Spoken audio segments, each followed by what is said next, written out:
The audio cinema presents His Last Beau by Arthur Conan Doyle, a Sherlock Holmes adventure. The War Service of Sherlock Holmes. It was 9 o'clock at night upon the 2nd of August, the most terrible August in the history of the world. One might have thought already that God's curse hung heavy over a degenerate world, for there was an awesome hush and a feeling of vague expectancy in the sultry and stagnant air. The sun had long set, but one blood-red gash like an open wound lay low in the distant west. Above, the stars were shining brightly, and below, the lights of the shipping glimmered in the bay. The two famous Germans stood beside the stone parapet of the garden walk, with the long, low, heavily gabled house behind them, and they looked down upon the broad sweep of the beach at the foot of the great chalk cliff in which von Bork, like some wandering eagle, had perched himself 4 years before. They stood with their heads close together, talking in low, confidential tones. From below, the two glowing ends of their cigars might have been the smoldering eyes of some malignant fiend looking down in the darkness. A remarkable man, this von Bork, a man who could hardly be matched among all the devoted agents of the Kaiser. It was his talents which had first recommended him for the English mission, the most important mission of all. But since he had taken it over, those talents had become more and more manifest to the half-dozen people in the world who were really in touch with the truth. One of these was his present companion, Baron von Herlen, the chief secretary of the legation, whose huge 100-horsepower Benz car was blocking the country lane as it waited to waft its owner back to London. So far as I can judge the trend of events, you will probably be back in Berlin within the week. When you get there, my dear von Bork, I think you will be surprised at the welcome you will receive. I happen to know what is thought in the highest quarters of your work in this country. He was a huge man, the secretary, deep, broad, and tall, with a slow, heavy fashion of speech, which had been his main asset in his political career. Von Bork laughed. They are not very hard to deceive. A more docile, simple folk could not be imagined. I don't know about that. They have strange limits, and one must learn to observe them. It is that surface simplicity of theirs which makes a trap for the stranger. One's first impression is that they are entirely soft. Then one comes suddenly upon something very hard, and you know that you have reached the limit and must adapt yourself to the fact. They have, for example, their insular conventions which simply must be observed. Meaning good form, and that sort of thing. Von Bork sighed, as one who had suffered much. Meaning British prejudice in all its queer manifestations. As an example, I may quote one of my own worst blunders. I can afford to talk of my blunders, for you know my work well enough to be aware of my successes. It was on my first arrival. I was invited to a weekend gathering at the country house of a cabinet minister. The conversation was amazingly indiscreet. I've been there. Exactly. Well, I naturally sent a res summa the information to Berlin. Unfortunately, our good chancellor is a little heavy-handed in these matters, and he transmitted a remark which showed that he was aware of what had been said. This, of course, took the trail straight up to me. You've no idea the harm that it did me. There was nothing soft about our British hosts on that occasion, I can assure you. I was 2 years living it down. Now you, with this sporting pose of yours. No, don't call it a pose. A pose is an artificial thing. This is quite natural. I am a born sportsman. I enjoy it. Well, that makes it the more effective. You yacht against them. You hunt with them. You play polo. You match them in every game. Your four-in-hand takes the prize at Olympia. I have even heard that you go the length of boxing with the young officers. What is the result? Nobody takes you seriously. You are a good old sport. Quite a decent fellow for a German. A hard-drinking nightclub, knockabout town devil may care young fellow. And all the time this quiet country house of yours is the center of half the mischief in England, and the sporting squire the most astute Secret Service man in Europe. Genius, my dear von Bork. Genius. You flatter me, Baron. But certainly I may claim my 4 years in this country have not been unproductive. I've never shown you my little store. Would you mind stepping in for a moment? The door of the study opened straight onto the terrace. Von Bork pushed it back, and leading the way, he clicked the switch of the electric light. He then closed the door behind the bulky form which followed him and carefully adjusted the heavy curtain over the latticed window. Only when all these precautions had been taken and tested did he turn his sunburned aquiline face to his guest. Some of my papers have gone. When my wife and the household left yesterday for Flushing, they took the less important with them. I must, of course, claim the protection of the embassy for the others. Your name has already been filed as one of the personal suite. There will be no difficulties for you or your baggage. Of course, it is just possible that we may not have to go. England may leave France to her fate. We are sure that there is no binding treaty between them. And Belgium. Yes, and Belgium too. I don't see how that could be. There is a definite treaty there. She could never recover from such a humiliation. She would at least have peace for the moment. But her honor. Tut, my dear sir, we live in a utilitarian age. Honor is a medieval conception. Besides, England is not ready. It is an inconceivable thing, but even our special war tax of 50 million, which one would think made our purpose as clear as if we had advertised it on the front page of the Times, has not roused these people from their slumbers. Here and there one hears a question. It is my business to find an answer. Here and there also there is an irritation. It is my business to soothe it. But I can assure you that so far as the essentials go, the storage of munitions, the preparation for submarine attack, the arrangements for making high explosives, nothing is prepared. How then can England come in, especially when we have stirred her up such a devil's brew of Irish civil war, window-breaking furies, and God knows what to keep her thoughts at home? She must think of her future. Ah, that is another matter. I fancy that in the future we have our own very definite plans about England, and that your information will be very vital to us. It is today or tomorrow with Mr. John Bull. If he prefers today, we are perfectly ready. If it is tomorrow, we shall be more ready still. I should think they would be wiser to fight with allies than without them, but that is their own affair. This week is their week of destiny. But you were speaking of your papers. He sat in the armchair with the light shining upon his broad bald head, while he puffed sedately at his cigar. The large oak-paneled, book-lined room had a curtain hung in the further corner. When this was drawn, it disclosed a large, brass-bound safe. Von Bork detached a small key from his watch chain, and after some considerable manipulation of the lock, he swung open the heavy door. Look, said he, standing clear, with a wave of his hand. The light shone vividly into the open safe, and the secretary of the embassy gazed with an absorbed interest at the rows of stuffed pigeonholes with which it was furnished. Each pigeonhole had its label, and his eyes, as he glanced along them, read a long series of such titles as Fords, Harbor Defenses, Aeroplanes, Ireland, Egypt, Portsmouth Forts, the Channel, Rosyth, and a score of others. Each compartment was bristling with papers and plans. Colossal, said the secretary. Putting down his cigar, he softly clapped his fat hands. And all in 4 years, Baron. Not such a bad show for the hard-drinking, hard-riding country squire. But the gem of my collection is coming, and there is the setting all ready for it. He pointed to a space over which naval signals was printed. but you have a good dossier there already. Out of date and waste paper. The Admiralty in some way got the alarm, and every code has been changed. It was a blow, Baron, the worst setback in my whole campaign. But thanks to my checkbook and the good Altamont, all will be well tonight. The Baron looked at his watch and gave a guttural exclamation of disappointment. Well, I really can wait no longer. You can imagine that things are moving at present in Carlton Terrace, and that we have all to be at our posts. I had hoped to be able to bring news of your great coup. Did Altamont name no hour? Von Bork pushed over a telegram. We'll come without fail tonight and bring new sparking plugs, Altamont. Sparking plugs, eh? You see, he poses as a motor expert, and I keep a full garage. In our code, everything likely to come up is named after some spare part. If he talks of a radiator, it is a battleship, of an oil pump, a cruiser, and so on. Sparking plugs are naval signals. From Portsmouth at midday. By the way, what do you give him? £500 for this particular job. Of course, he has a salary as well. The greedy rogue. They are useful, these traders, but I grudge them their blood money.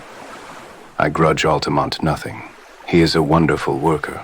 If I pay him well, at least he delivers the goods, to use his own phrase. Besides, he is not a traitor. I assure you that our most pan-Germanic junker is a sucking dove in his feelings towards England, as compared with a real bitter Irish-American. Oh, an Irish-American. If you heard him talk, you would not doubt it. Sometimes I assure you I can hardly understand him. He seems to have declared war on the King's English as well as on the English King. Must you really go? He may be here any moment. Number, I am sorry, but I have already overstayed my time. We shall expect you early tomorrow, and when you get that signal book through the little door on the Duke of York steps, you can put a triumphant finish to your record in England. What? Tokay? He indicated a heavily sealed, dust-covered bottle which stood with 2 high glasses upon a salver. May I offer you a glass before your journey? No thanks, but it looks like revelry. Altamont has a nice taste in wines, and he took a fancy to my Tokay. He is a touchy fellow and needs humoring in small things. I have to study him, I assure you. They had strolled out onto the terrace again, and along it to the further end where at a touch from the Baron's chauffeur the great car shivered and chuckled. Those are the lights of Harwich, I suppose. How still and peaceful it all seems. There may be other lights within the week, and the English coast a less tranquil place. The heavens, too, may not be quite so peaceful if all that the good Zeppelin promises us comes true. By the way, who is that? Only one window showed a light behind them. In it there stood a lamp, and beside it, seated at a table, was a dear old ruddy-faced woman in a country cap. She was bending over her knitting and stopping occasionally to stroke a large black cat upon a stool beside her. That is Martha, the only servant I have left. The secretary chuckled. She might almost personify Britannia, with her complete self-absorption and general air of comfortable somnolence. Well, au revoir, von Bork. With a final wave of his hand, he sprang into the car, and a moment later the 2 golden cones from the headlights shot through the darkness. The secretary lay back in the cushions of the luxurious limousine, with his thoughts so full of the impending European tragedy that he hardly observed that as his car swung round the village street, it nearly passed over a little Ford coming in the opposite direction. Von Bork walked slowly back to the study when the last gleams of the motor lamps had faded into the distance. As he passed, he observed that his old housekeeper had put out her lamp and retired. It was a new experience to him, the silence and darkness of his widespread house, for his family and household had been a large one. It was a relief to him, however, to think that they were all in safety and that, but for that one old woman who had lingered in the kitchen, he had the whole place to himself. There was a good deal of tidying up to do inside his study, and he set himself to do it until his keen, handsome face was flushed with the heat of the burning papers. A leather valise stood beside his table, and into this he began to pack very neatly and systematically the precious contents of his safe. He had hardly got started with the work, however, when his quick ears caught the sounds of a distant car. Instantly he gave an exclamation of satisfaction, strapped up the valise, shut the safe, locked it, and hurried out onto the terrace. He was just in time to see the lights of a small car come to a halt at the gate. A passenger sprang out of it and advanced swiftly towards him, while the chauffeur, a heavily built, elderly man with a gray mustache, settled down like one who resigns himself to a long vigil.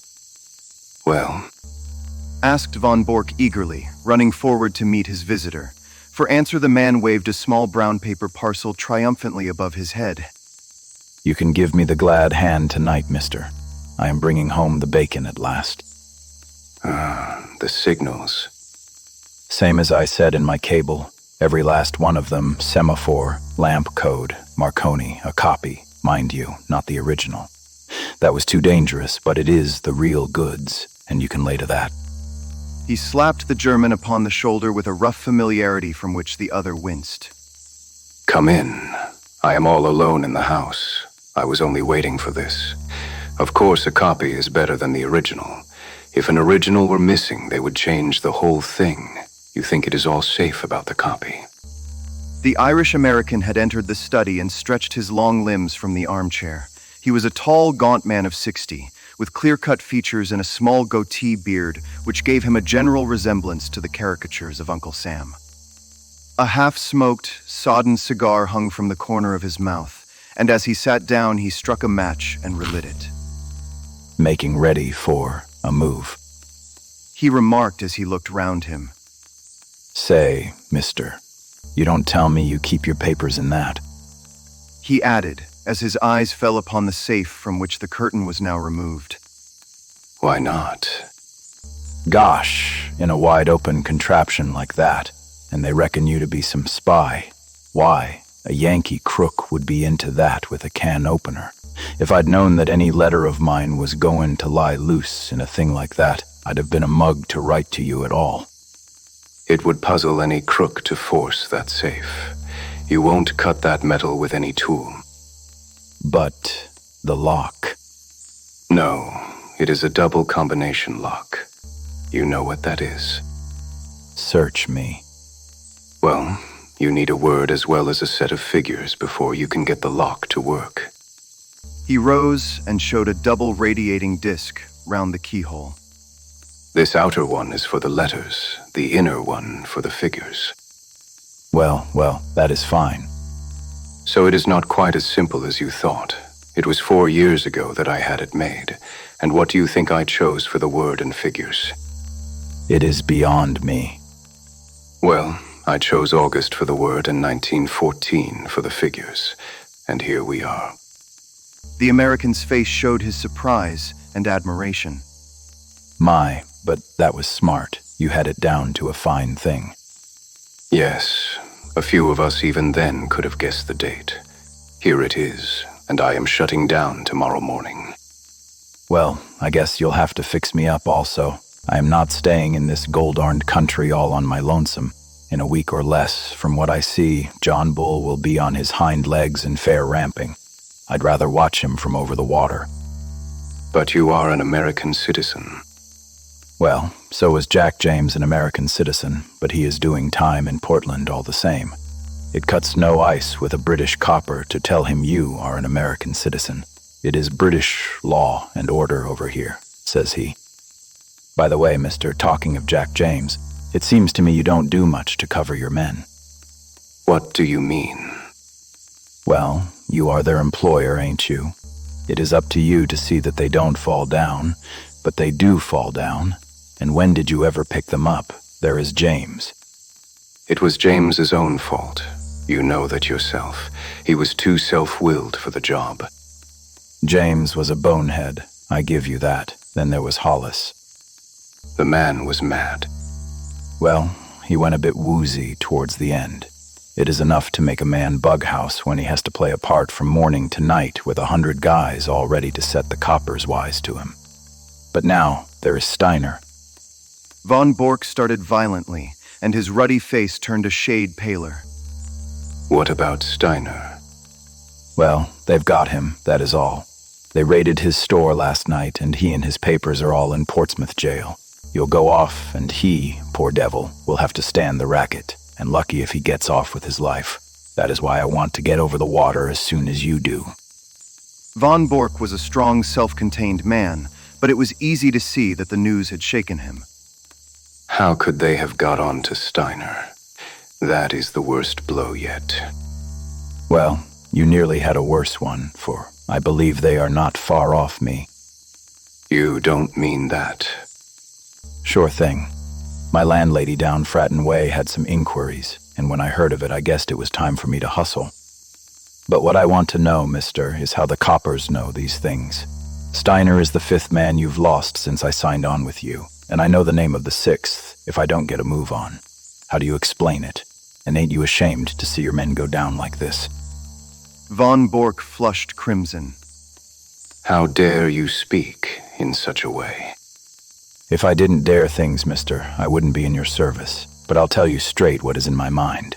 I've heard that with you German politicians, when an agent has done his work, you are not sorry to see him put away.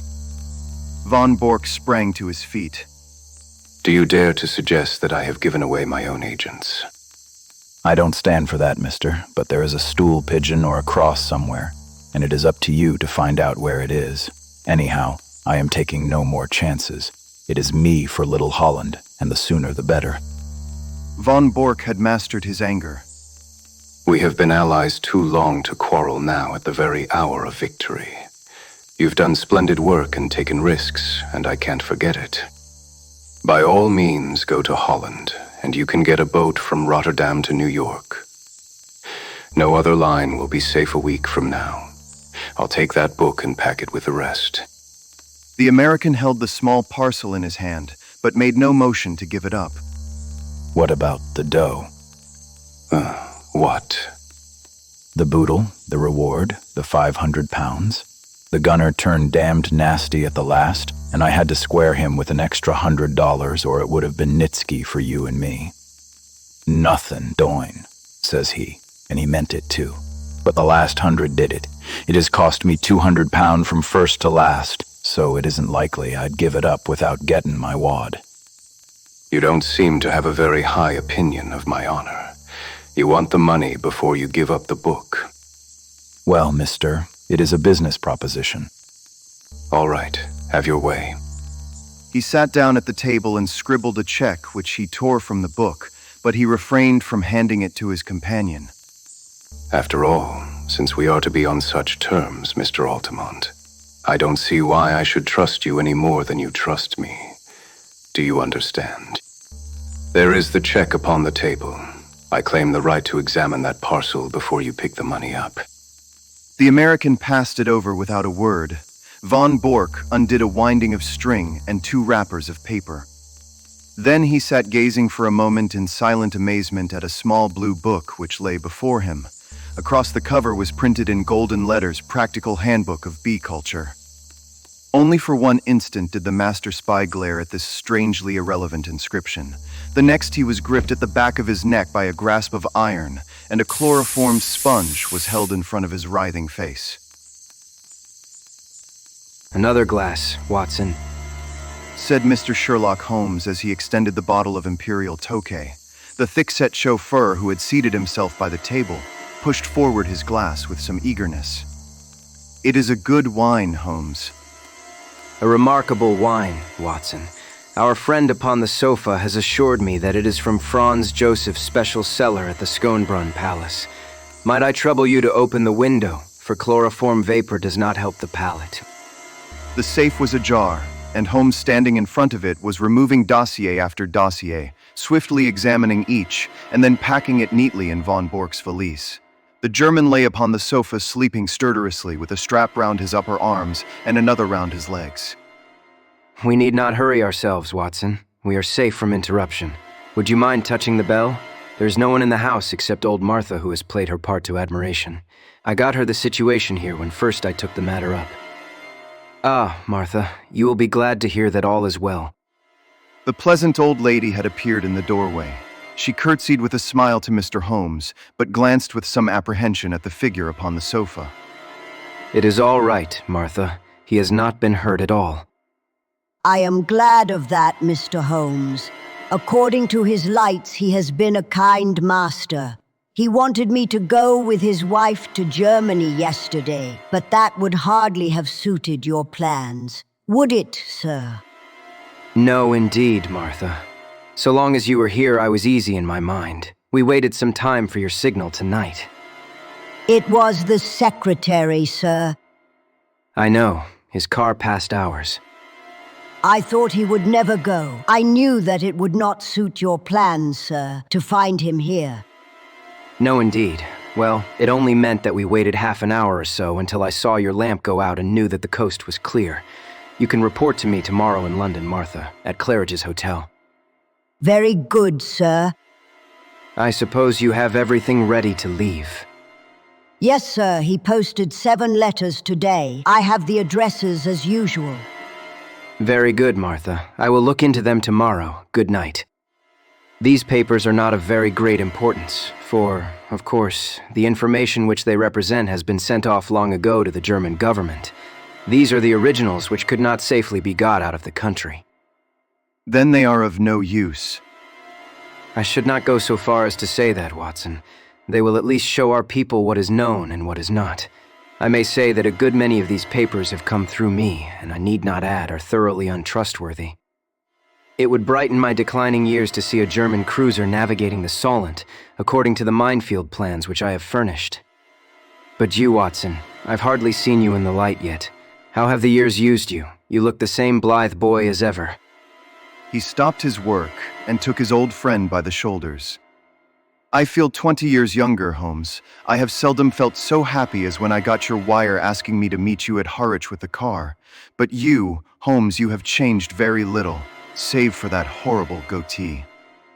These are the sacrifices one makes for one's country, Watson. Tomorrow it will be but a dreadful memory. With my haircut and a few other superficial changes, I shall no doubt reappear at Claridge's tomorrow as I was before this American stunt. I beg your pardon, Watson. My well of English seems to be permanently defiled before this American job came my way. But you have retired, Holmes. We heard of you as living the life of a hermit among your bees and your books in a small farm upon the South Downs. Exactly, Watson. Here is the fruit of my leisured ease, the magnum opus of my latter years. He picked up the volume from the table and read out the whole title, Practical Handbook of Bee Culture, with some observations upon the segregation of the queen. Alone, I did it. Behold the fruit of pensive nights and laborious days when I watched the little working gangs, as once I watched the criminal world of London. But how did you get to work again? I have often marveled at it myself. The foreign minister alone I could have withstood, but when the premier also deigned to visit my humble roof. The fact is, Watson, that this gentleman upon the sofa was a bit too good for our people.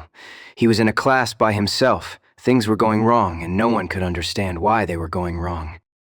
Agents were suspected or even caught, but there was evidence of some strong and secret central force. It was absolutely necessary to expose it. Strong pressure was brought upon me to look into the matter. It has cost me 2 years, Watson, but they have not been devoid of excitement. When I say that I started my pilgrimage at Chicago, graduated in an Irish secret society at Buffalo, gave serious trouble to the constabulary at Skibbereen, and so eventually caught the eye of a subordinate agent of von Bork, who recommended me as a likely man, you will realize that the matter was complex. Since then, I have been honored by his confidence, which has not prevented most of his plans going subtly wrong and 5 of his best agents being in prison. I watched them, Watson, and I picked them as they ripened. Well, sir, I hope that you are none the worse. The last remark was addressed to von Bork himself, who after much gasping and blinking had lain quietly listening to Holmes's statement. He broke out now into a furious stream of German invective, his face convulsed with passion. Holmes continued his swift investigation of documents while his prisoner cursed and swore. Though unmusical, German is the most expressive of all languages. He observed when von Bork had stopped from pure exhaustion. Hullo. This should put another bird in the cage. I had no idea that the paymaster was such a rascal, though I have long had an eye upon him. Mr. von Bork, you have a great deal to answer for. The prisoner had raised himself with some difficulty upon the sofa, and was staring with a strange mixture of amazement and hatred at his captor. I shall get level with you, Altamont. If it takes me all my life, I shall get level with you. The old sweet song, how often have I heard it in days gone by. It was a favorite ditty of the late lamented Professor Moriarty. Colonel Sebastian Moran has also been known to warble it, and yet I live and keep bees upon the South Downs. Curse you, you double traitor, cried the German, straining against his bonds and glaring murder from his furious eyes. No, it is not so bad as that. As my speech surely shows you, Mr. Altamont of Chicago had no existence, in fact. I used him and he is gone. Then, who are you? It is really immaterial who I am, but since the matter seems to interest you, Mr. von Bork, I may say that this is not my first acquaintance with the members of your family. I have done a good deal of business in Germany in the past, and my name is probably familiar to you. I would wish to know it. It was I who brought about the separation between Irene Adler and the late King of Bohemia when your cousin Heinrich was the imperial envoy. It was I also who saved from murder by the nihilist Kloppmann, Count von zu Grafenstein, who was your mother's elder brother. It was I. Von Bork sat up in amazement. There is only one man. Exactly. Von Bork groaned and sank back on the sofa. And most of that information came through you. What is it worth? What have I done? It is my ruin forever. It is certainly a little untrustworthy. It will require some checking, and you have little time to check it. Your admiral may find the new guns rather larger than he expects, and the cruisers perhaps a trifle faster. Von Bork clutched at his own throat in despair. There are a good many other points of detail which will, no doubt, come to light in good time. But you have one quality which is very rare in a German, Mr. von Bork. You are a sportsman, and you will bear me no ill will when you realize that you, who have outwitted so many other people, have at last been outwitted yourself. After all, you have done your best for your country, and I have done my best for mine, and what could be more natural? Besides, it is better than to fall before some ignoble foe. These papers are now ready, Watson. If you will help me with our prisoner, I think that we may get started for London at once. He added not unkindly, as he laid his hand upon the shoulder of the prostrate man. It was no easy task to move von Bork, for he was a strong and a desperate man. Finally holding either arm, the two friends walked him very slowly down the garden walk, which he had trod with such proud confidence when he received the congratulations of the famous diplomatist only a few hours before. After a short final struggle, he was hoisted, still bound hand and foot, into the spare seat of the little car. His precious valise was wedged in beside him. I trust that you are as comfortable as circumstances permit. Should I be guilty of a liberty if I lit a cigar and placed it between your lips? But all amenities were wasted upon the angry German. I suppose you realize, Mr. Sherlock Holmes, that if your government bears you out in this treatment, it becomes an act of war. What about your government and all this treatment? Said Holmes, tapping the valise. You are a private individual. You have no warrant for my arrest. The whole proceeding is absolutely illegal and outrageous. Absolutely.